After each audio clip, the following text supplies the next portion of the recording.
Hey everyone, welcome to a quick, it's not really going to be a quick video, I think. I've got some notes down here and I want to talk about my first impressions with Dark Souls 2 because it's been, well, it's been almost 2 weeks now since the game came out, and I'm having a really good positive time with it, and that is a fantastic relief. So I'm going to go into a couple of the notes that I have down here on my desk. So I'm going to be talking about the game and its features as I've experienced them so far, pretty much like compared to Dark Souls and Demon Souls. Because Demon Souls is still relevant, it is extremely relevant, because it's a fantastic game. And, you know, these games, they're all spiritual successors to each other. So what I think I want to talk about first is like the difficulty of the game as a whole. More consistently, like throughout the game, you'll find that Dark Souls 2 is more difficult than the previous games, and I feel like this might be maybe because I am new to the game still. I don't know it front to back, but it feels more consistently difficult, like Demon Souls used to be.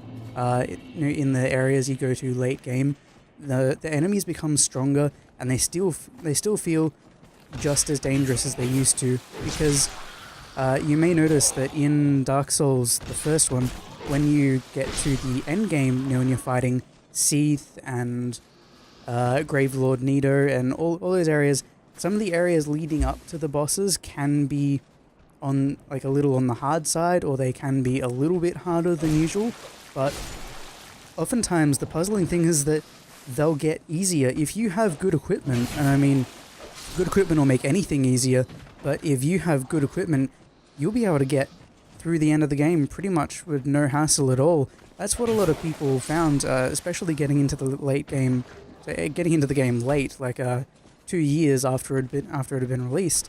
They'd pick up the game and, you know, then they'd follow some forum posts and, you know, make sure to upgrade all their equipment and stuff, and by the time they were finished with Anor Londo, after Ornstein and Smough, which is arguably the point in the game where the difficulty spikes the hardest, the rest of the game is kind of just something that you walk through. And it's really forgettable too, because you just tend to walk through it. I mean, the one place that people probably remember most is the Tomb of the Giants, and that's only because it's pitch fucking black in there. So Dark Souls 2 kind of stays on that same vein of like being not really difficult, but maintaining its difficulty into the late game, where this can change like from person to person depending on how much you've used all your human effigies and that type of thing, because human effigies aren't really a renewable resource until near end game. So it's kind of difficult to budget them like that. They're more like the Stones of Ephemeral Lies from Demon Souls, and you can eventually whittle yourself down to 50% life, or if you've invaded someone or you've killed a few NPCs, your life can go even further down than 50%. Unfortunately though, this penalty can be mitigated either by wearing the Ring of Binding, like the it's basically the Cling Ring for the new game.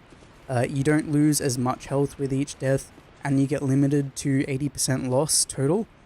So I would recommend to everyone to wear that ring for basically the entire game. I know for my blind playthrough, I wore it for the entire game once I got it, and it was really useful, and I really liked it because into the early game of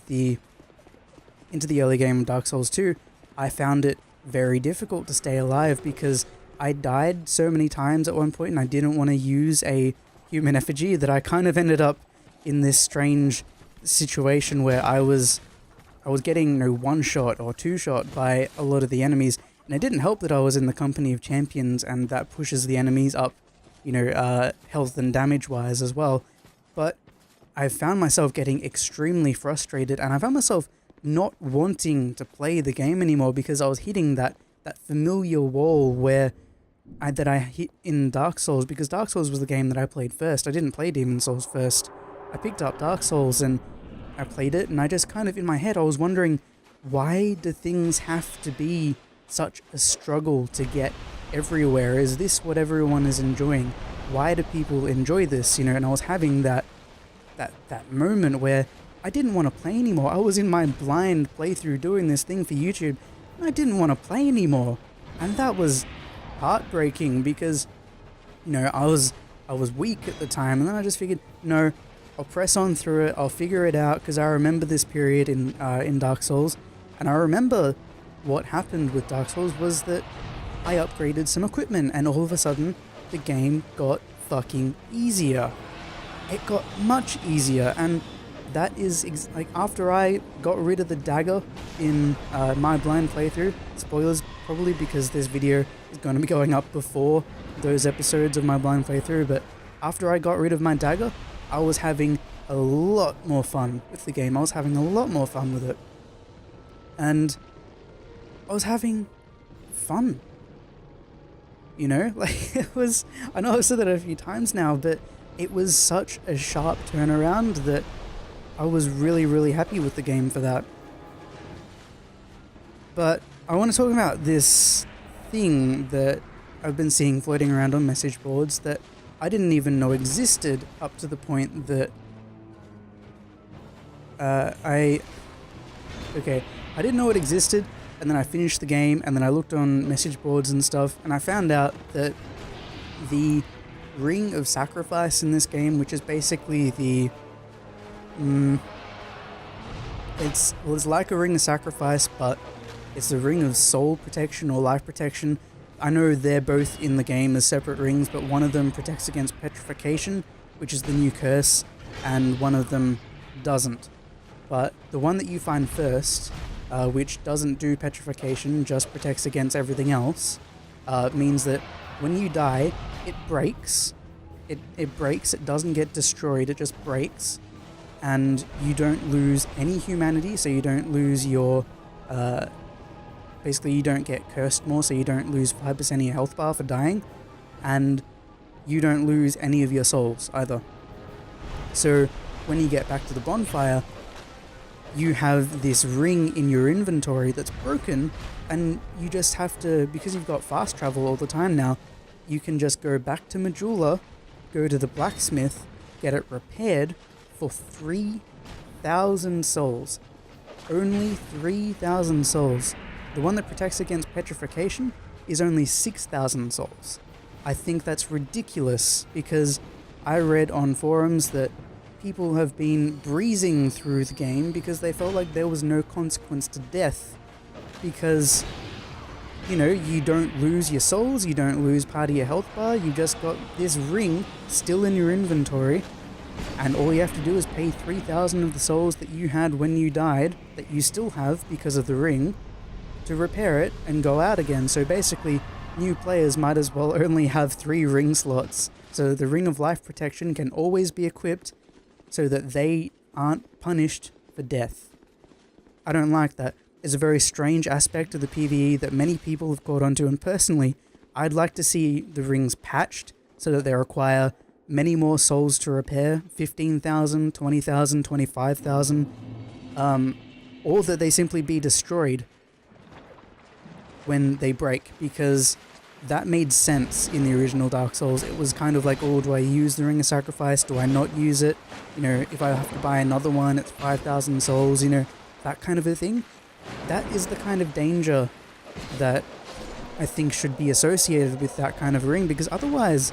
And people have said that they will just walk through the game with one of these rings on. They'll sacrifice a ring slot for this thing, because they'll sacrifice the same ring slot that they would have used for the Ring of Binding to use this one life protection ring to get through the entire game like that. And I don't know, it just seems like a very, very strange decision from From Software to put something like that in the game.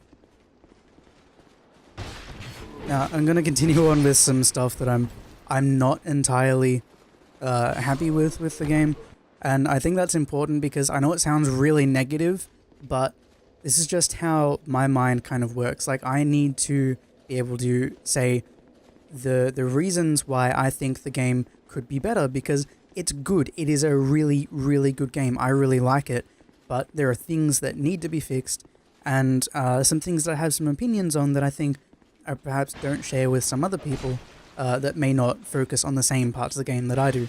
So one of the main problems I have with the game is that it focuses on increasing difficulty by presenting the player with multiple threats at once. Often 2 melee enemies and a ranged enemy will confront you at the same time.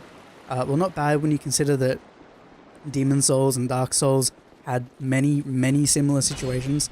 The issue I take with it is that when it's applied to boss fights, it becomes problematic, because to me a boss fight is something that you should be able to learn so well that a boss can never touch you again. If you are really, really, really good at a boss fight, it should not be able to touch you. You are fighting a boss, which is called, it's a single entity. A boss fight does not imply that you are fighting boss and flunkies. You are fighting the boss, which is why I never liked boss fights like Nito in the first Dark Souls, because he has flunkies with him, he has skeletons, and oftentimes the skeletons are the worst and hardest part of the fight because you have to take care of them. You have to take care of them first because they roll into you, they damage you if you're going for something no damage or whatever. Then they're difficult and you have to take them out first. But the thing about having 3 or 4 or 5 random enemies with random AI and a big boss that they've designed to want to kill you is that the AI can overlap in situations where it's impossible for you to escape without getting damaged, without getting killed in certain situations. And I mean, I don't think that From should instinctively prepare for people that do challenge runs and that type of thing where they don't want to get damaged or they don't want to get hit because one hit will mean they die because they didn't level up their vitality or their vigor in this game. But at the same time, I don't think it's good boss design to throw a boss at you with a bunch of normal enemies from the level, because that just seems like a boss is supposed to be to me at least, it's supposed to be a test of your skills that you've learned throughout the game so far. When you get through a level like the Dukes de Freya part of the Brightstone Cove Seldora, is that what it's called? Once you get through there, you've had to take care of spiders and you've had to take care of humanoids with spider parasites attached to the back of them. You've had to take care of basilisks, things that'll petrify you, poison you. You've had to take care of magic users and all that kind of stuff. And the Dukes de Freya is a gigantic spider, which makes sense thematically. It looks really good. It's a really cool fight, but you have 50 spiders in there with you as well. Just the normal spiders that, with the weapon I was using at the time, I could one-shot with a single R1, which was really great. But the fact that they were there bugged me because it annoyed me because the big spider there was really dangerous. It could one-shot me with most of its attacks because I hadn't leveled up my vitality a lot, my vigor, sorry. But I didn't feel like the fight was very difficult. It felt like the fight was being made to look more difficult by the fact that there were a bunch of little spiders there to kill me as well. I didn't like it. I hated it.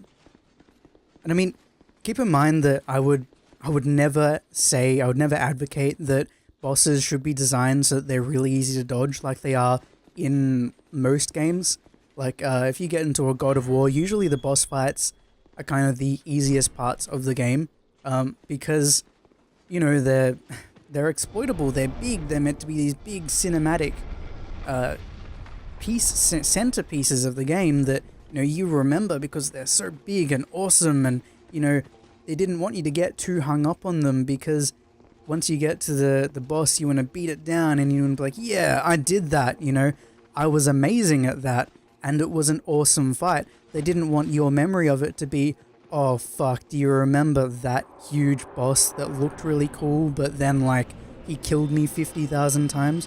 They don't want that reaction, you know? And I don't really want that reaction, but fighting 2 enemies at once, whether it's the boss and a flunky, or 3 flunkies and a boss, or, you know, when you're getting ganked by bosses in this game, because the bosses in this game love to fucking gank you.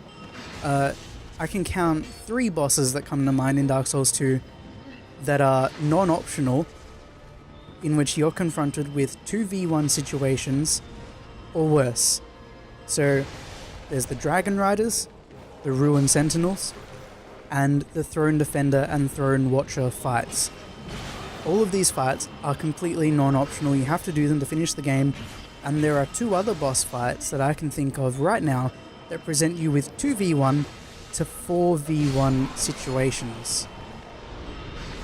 Now, there's also the Dukes de Freyja fight, which can be up to like 10v1 if you include all the spiders, and the spiders are not hard. They can kill you very, very quickly because they do a lot of damage.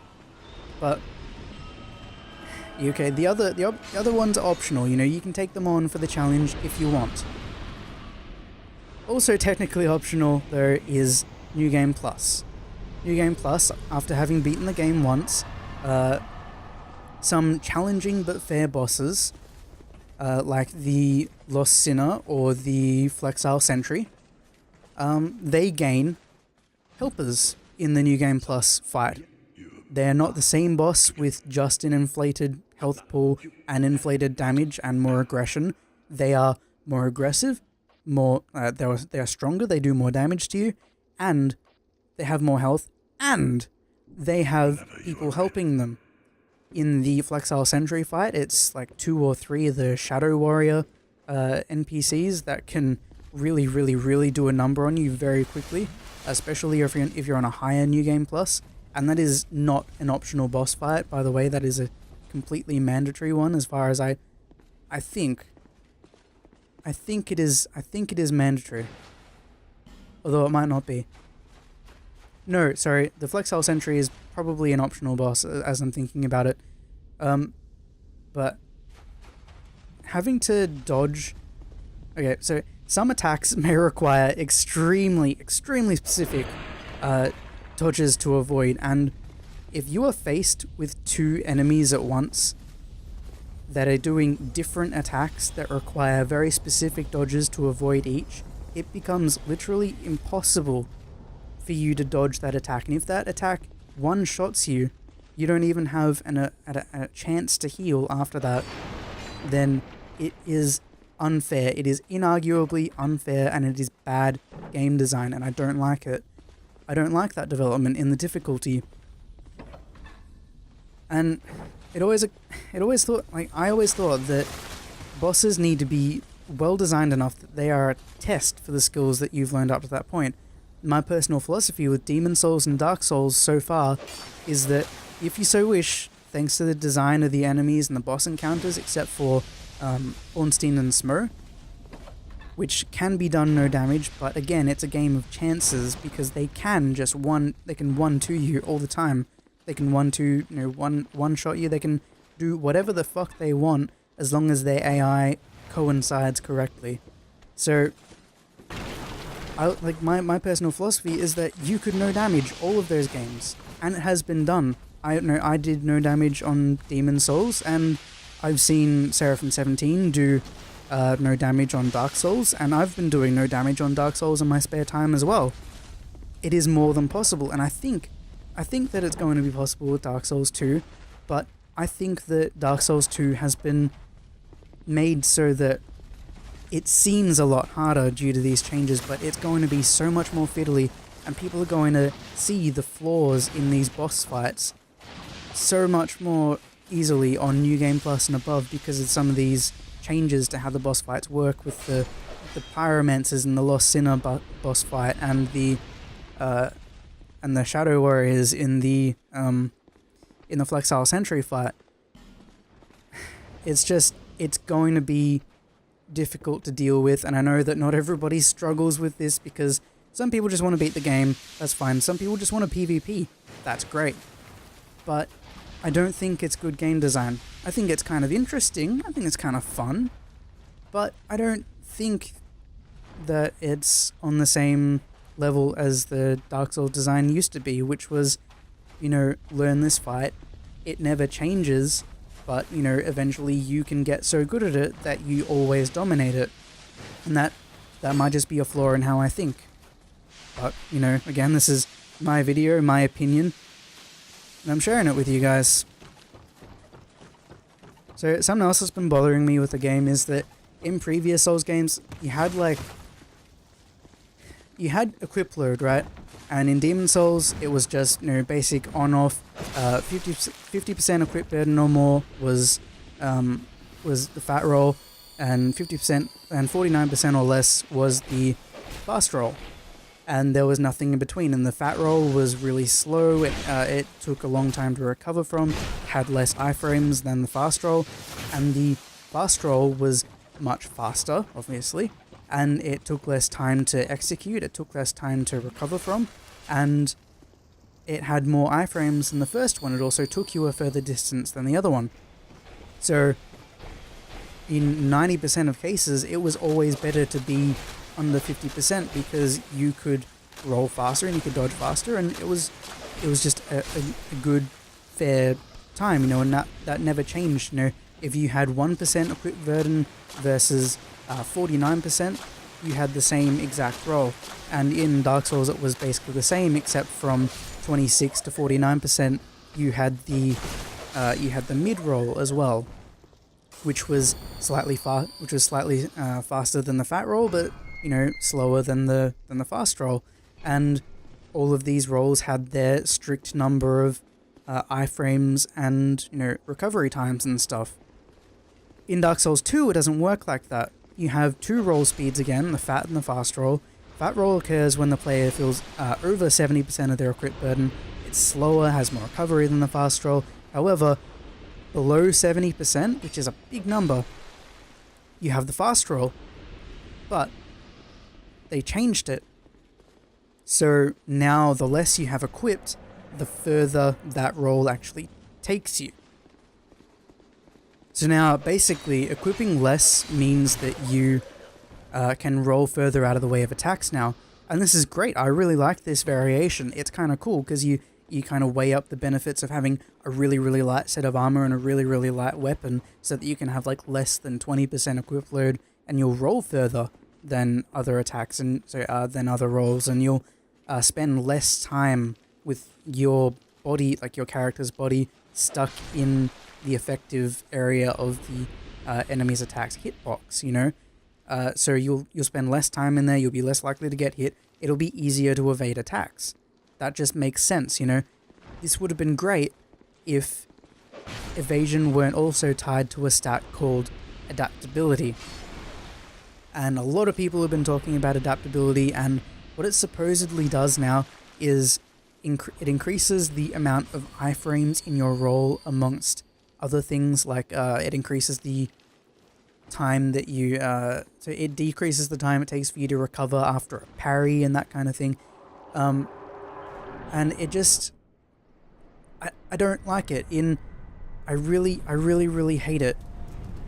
The fact that defense against a basic mechanic you're confronted with in the game is being locked behind a stat troubles me for not only PvE but also PvP, because you shouldn't have to put 30 points into a stat just to be competent, you need 38 in this stat before it'll actually stop scaling the agility noticeably. I mean, you can get to 99 and get 10 more points in your agility or so, but it stops scaling after a certain point, and it stops scaling well, rather, and it seems to give you more iframes, and it does seem to get you to be able to parry more reliably, but why should you have to?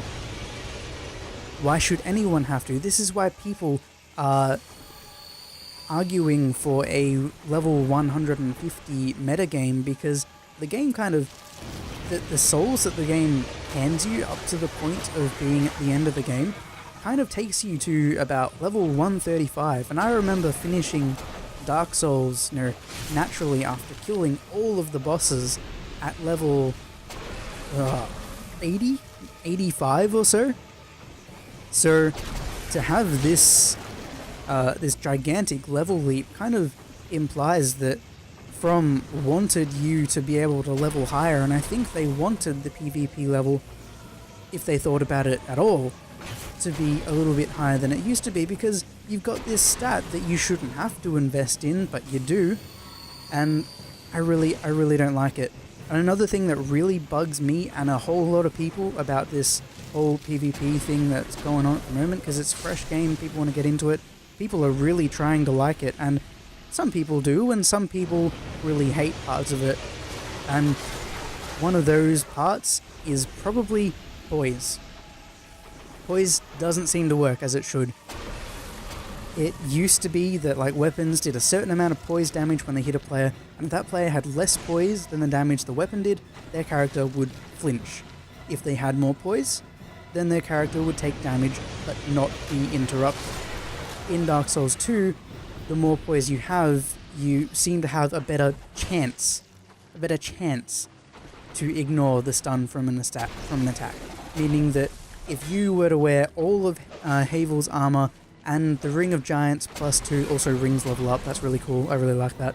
The Ring of Giants +2, which gives you 30 more poise, your 121 poise, so your 151 poise at that point, would still have the chance to be stunned by a single rapier hit. There have been reports of people using Iron Flesh, which in the original game gave you infinite poise. If you use Iron Flesh, you can still be stunned by a rapier. It's not even a big weapon.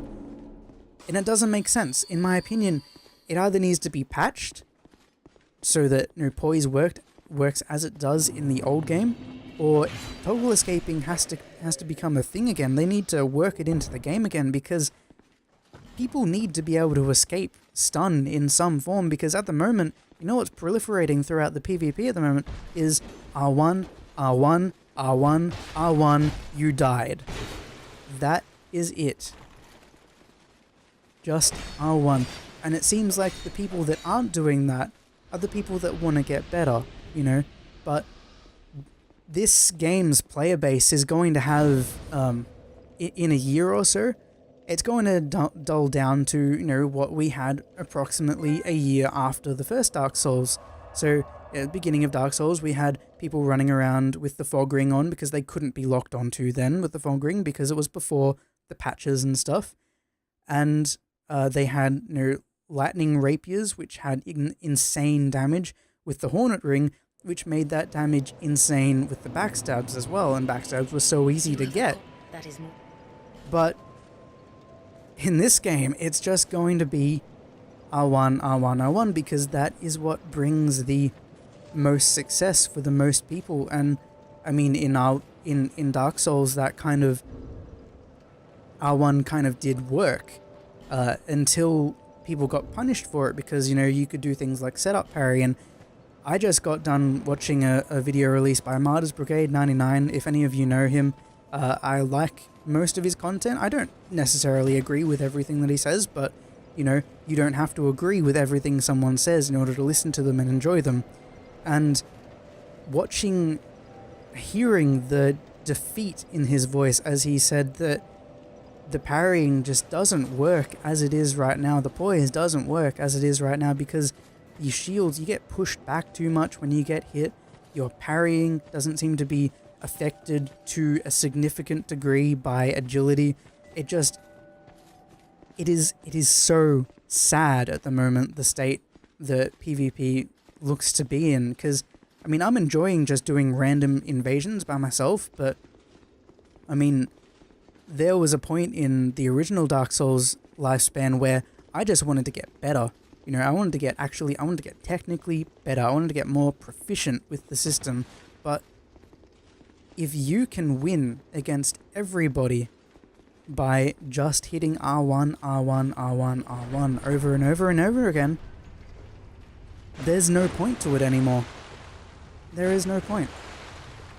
why would you want to get better except if you were gonna, you know, play with a few friends and everything, and, you know, actually proliferate a feeling of, you know, joy and fun and stuff, you know. Unless you want to do that, there's no reason for it. Random invasions is just going to be who gets the first hit in first, you know? And it's ridiculous and it's disappointing, and yeah, I really hope that the PvP does change a market amount, because I like some of the PvE things, but I think that things that need to be patched in PvE, like the rings of sacrifice and stuff, or their equivalents in this game, I think they need to be patched, but I think things for the PvP need to be patched more than everything else, because that is what gives these games their lifespan. That is what I and many other people are going to go to once they are tired of the new PvE, because that will come. That will be what happens for everyone, near everyone.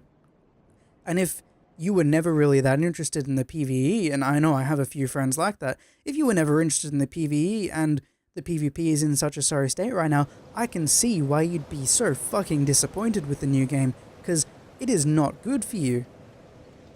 And I'm really sad about that. But getting off the PvP, PvE thing, I just want to talk a little bit more, because this is a first impressions video. It's not me just complaining about fucking everything. I'm not much for the lore of these games. I do understand, like, I kind of understand it after watching videos and, you know, piecing some things together for myself. But so far, Dark Souls 2 is kind of a little bit weaker in that regard. It doesn't evoke the same dark fantasy that the first Dark Souls did for me. And I don't know if that's because I played the first one and it hit that note for me for the first time, and that was, you know, so refreshing and new that I just went along with it, and I really enjoyed the first ride. But then, you know, it's kind of like sex, where the first time is okay, second time's great, third time's really good, and you're getting really good at it. And then after that, you know, down the line, 20, 30 years down the line, you need to look for something that spices it up a little bit. Allegedly. But I don't think it's as good as it used to be. The variety in bosses was also weaker for me, with there being a lot less in the way of big monsters, like the gaping dragon and stuff. Like, how cool was it when you first walked into the gaping dragon boss fight and that cutscene played and you were like, oh fuck. And I mean, and he turned out to be a really easy boss, but still that oh fuck sort of reaction didn't happen a lot in Dark Souls 2 for me. Like, it kind of happened a lot when I walked into a boss fight and I found out there was a giant monster there and a lot of flunkies and stuff, because I knew that I was going to get gangbanged to shit for the first couple of times I fought them. So, there's one more thing that I don't like. The Emerald Herald is an awkward, damn awkward reference to the Maiden in Black from Demon Souls. She even, like, speaks about how her journey is being complete when you complete the main quest line, just like the Maiden in Black did. She even kicks her legs like a child when she sits on the edge of the rock near the far fire, like the Maiden in Black did on the steps of the Nexus, if you remember that at all. But yeah, that's basically been my negative experience with Dark Souls 2 so far. But what do I love? I'm sorry this is a very long video, but what do I love? The armor is amazing this time around. Cloth physics and stuff makes me want to rock zero poise all the time, and with poise being broken anyway, I might as well. You can upgrade quite a few shields to have like 100% resistances and stuff to many elemental effects like magic and lightning and poison as well. Poison is fucking awesome in this game too. Toxic as well.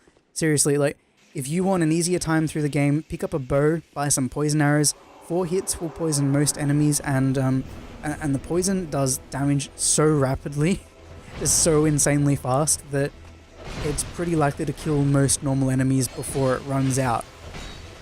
If you can't get arrows yet, buy Poison Mist as a Pyromancy and get the Pyromancy Glove early. There are so many useful and fun to use, and so many useful ways to utilize them, because you can dick so many enemies over that way. If you're having trouble with larger enemies, ogres and stuff, you can just toxic or poison them with toxic or poison mist and just run away until you lose aggro, and then come back and they've lost 75% of their health bar. Then you come back and poison them again, and then run away again, and they can't do anything to you because they're just losing health so insanely fast that it's not like in the previous games where if you poison something, you'd watch the counter tick up 3, 6, 9, 12, 15 damage, that kind of a thing. It'd just take so long that it just wasn't worth it. In this game, it's pretty damn awesome, and you can actually imbue weapons with poison now, so in PvP you can kind of make it so that you don't want to get a you don't want a shield all the time, because if your enemy's got a poison weapon, then it's pretty damn likely that that poison weapon is going to poison you sooner or later.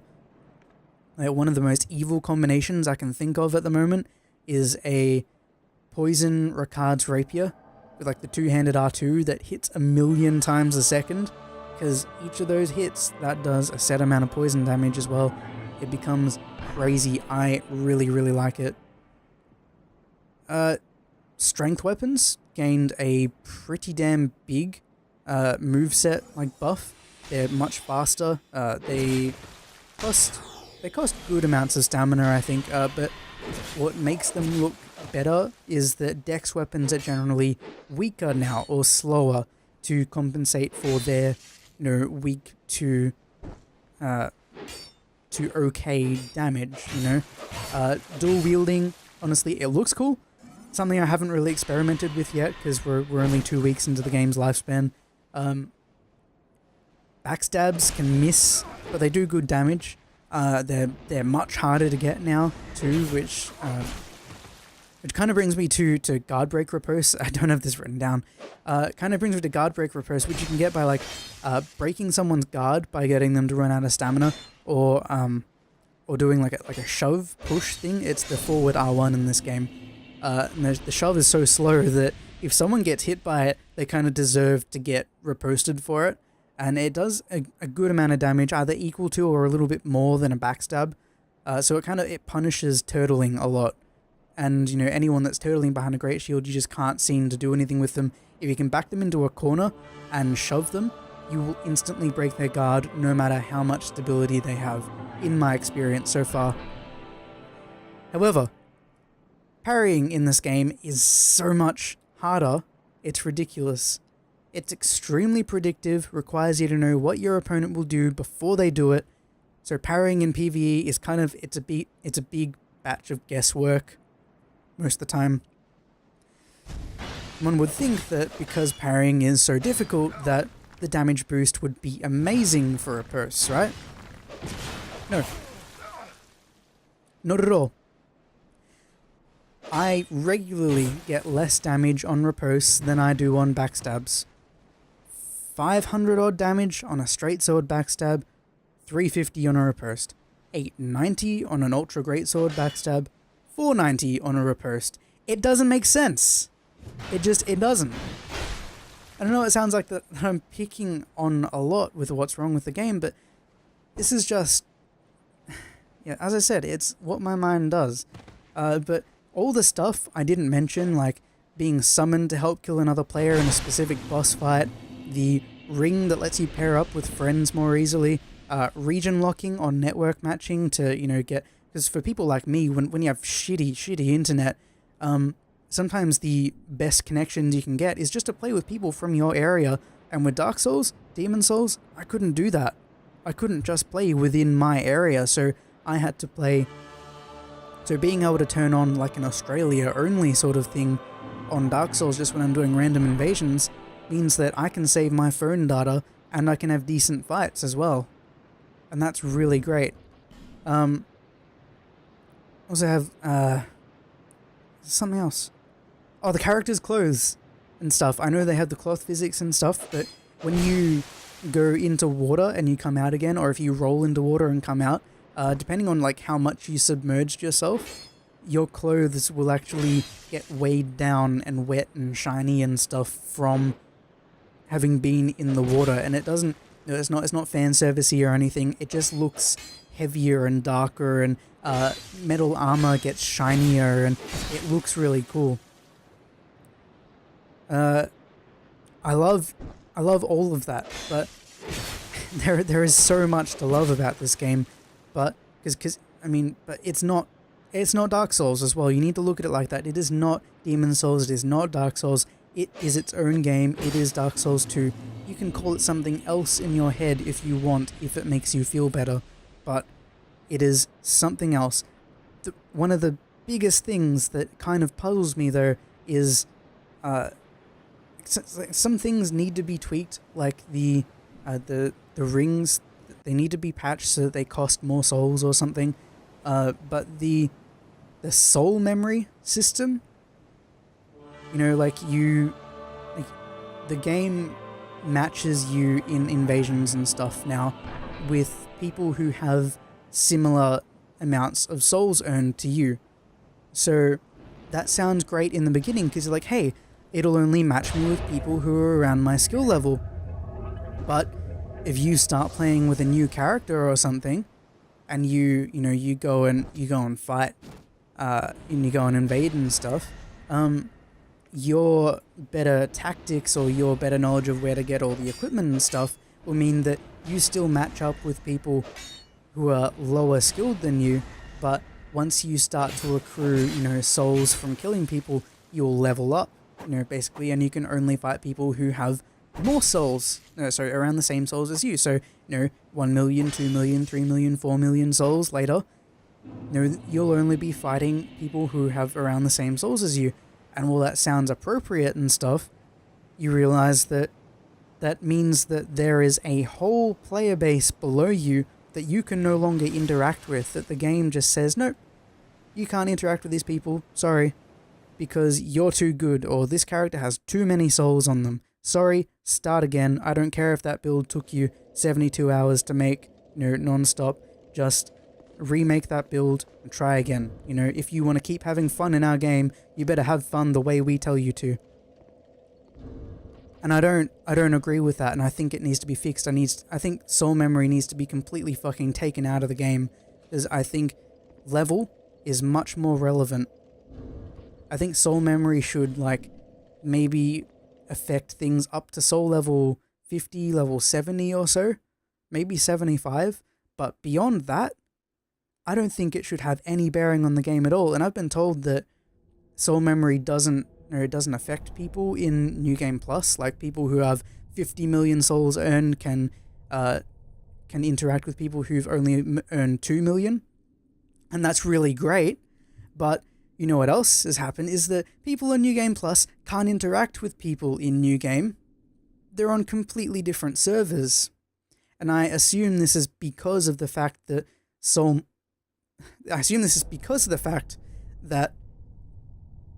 the soul memory mechanic is active on one server and not active on another.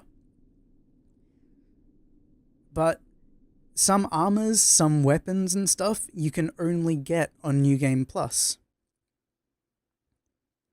You see what the problem is? If you want to get, this specific cool looking build or something, and you want to go to New Game Plus is going to be a fucking ghost town. And if you only do local matches and you're in some place like Australia or something, 6 months from now, 12 months, 18 months from now, the game is going to get progressively empty. It's just going to get damn empty and lonely, and people are going to stop playing, and I don't understand why they put it into the game. But that's been my angry rant on the online matchmaking in this game. I'm sorry this video is so goddamn long, but I had a lot of thoughts. This is first impressions. I hope I've put something interesting on for you to watch at the same time as this. But overall, Do I like the Dark Souls 2? The Dark Souls 2. Do I like Dark Souls 2? Yeah.